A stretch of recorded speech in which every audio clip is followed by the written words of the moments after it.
المؤمنون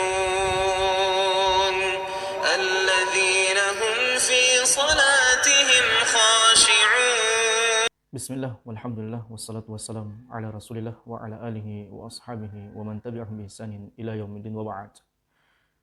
Akhir-akhir ini banyak kita jumpai nyanyian atau lagu atau nasyid yang menyebutkan kepribadian ibunda Aisyah radhiyallahu anha. Andaikan bait-bait syair yang disebutkan tidak bermasalah, maka bagaimana dengan iringan musik yang ada padanya? Dan bagaimana lagi kalau syair-syair yang disebutkan padanya ada hal-hal yang diharamkan oleh Allah Subhanahu wa taala ditambah dengan adanya iringan musik, maka tentunya dosa yang ada pada syair atau nasyid tersebut lebih besar lagi di sisi Allah Subhanahu wa taala. Maka insyaallah taala pada kesempatan yang berbahagia ini kita akan membahas seputar tentang nasyid atau syair yang dibolehkan oleh syariat dan syair atau nasyid yang diharamkan oleh Allah Subhanahu wa taala. Para ulama membagi syair atau nasyid terbagi menjadi dua, yaitu syair yang haram atau syair yang mubah. Sebagaimana sabda Nabi SAW yang disebutkan oleh At-Tabarani dalam kitabnya Al-Awsat dari Abdullah ibn Umar dari Nabi SAW bersabda, "Asy-syi'ru kal-kalam, fa husnuhu hasan wa qabihun qabih." Bahwasanya syair itu seperti perkataan. Adapun yang baiknya itu baik, sementara yang jeleknya itu jelek. Adapun syair yang mubah seperti syair yang menyebutkan sifat makhluk ciptaan Allah Subhanahu wa taala. Seperti syair al-ardu fiha ibra tukhbiru an sum'i maliki muqtadir. Bumi padanya ada pelajaran tentang keagungan ciptaan pemiliknya yang maha menentukan. Kemudian yang lainnya di antara syair yang dibolehkan dalam syariat adalah syair tentang ajakan untuk zuhud di dunia ini, keutamaan untuk melakukan amalan-amalan soleh di sisi Allah Subhanahu wa taala, begitu pula dengan anjuran untuk beradab yang mulia, serta ajakan untuk senantiasa menatap negeri akhirat atau hari esok dan bersiap untuk hari tersebut. Kemudian yang berikutnya adalah syair ketika acara walimahan, maka ini dibolehkan sebagaimana adanya dalil-dalil yang menyebutkan hal tersebut. Kemudian yang terakhir, yang kelima adalah syair ketika berjihad.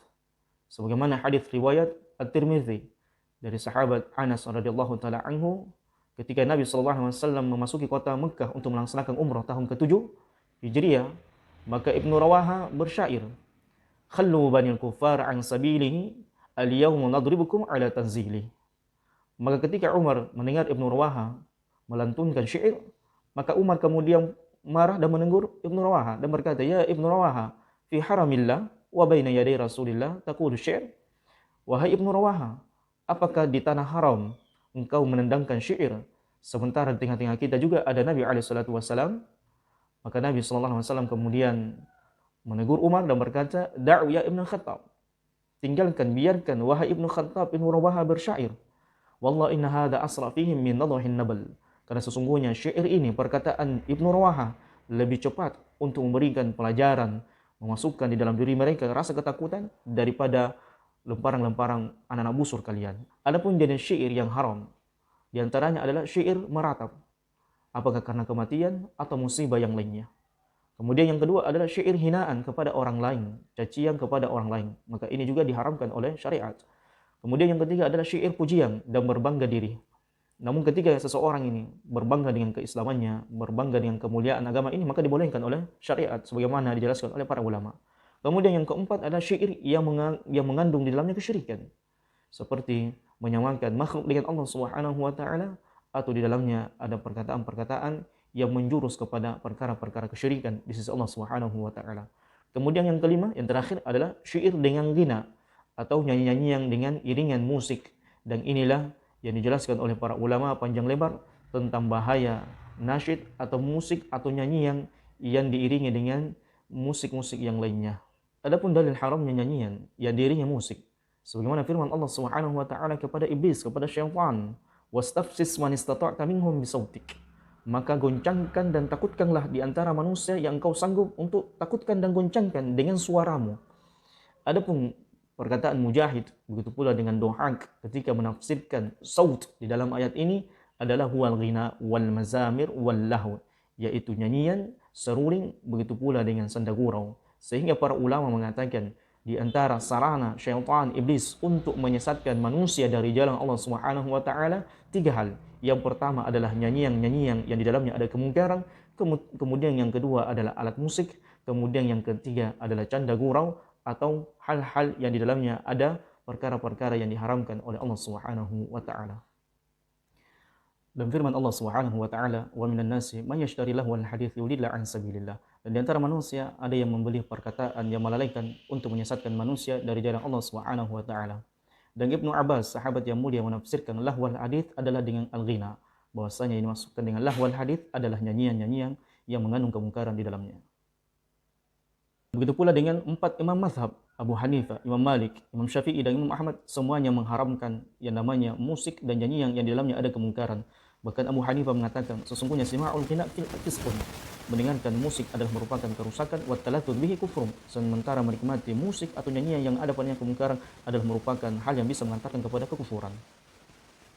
Bahkan Imam Malik ketika ditanya tentang al-ghina atau nyanyian, maka beliau mengatakan, innama yaf'aluhu al-fusakh indana. Tidaklah orang yang melakukan hal tersebut, yaitu bernyanyi, kecuali orang-orang yang rusak di antara kami. Bahkan Imam Syafi'i mengatakan sesungguhnya orang-orang yang senantiasa melantunkan nyanyian, dia adalah orang-orang zindiq atau orang-orang yang di dalamnya ada sifat kemunafikan. Begitu pula Imam Ahmad menyebutkan bahwasanya sesungguhnya nyanyian itu adalah merupakan sifat kemunafikan yang muncul di dalam hati. Oleh karena kita melihat para penyanyi dan orang yang senantiasa menikmati nyanyian beserta dengan musik, hati mereka hampa, pikiran mereka kosong, mereka tidak mendapatkan kenikmatan di sisi Allah Subhanahu wa taala. Bahkan tidak sedikit di antara mereka yang kemudian membunuh diri karena tidak merasakan nikmat dengan nyanyian-nyanyian yang mereka lantunkan.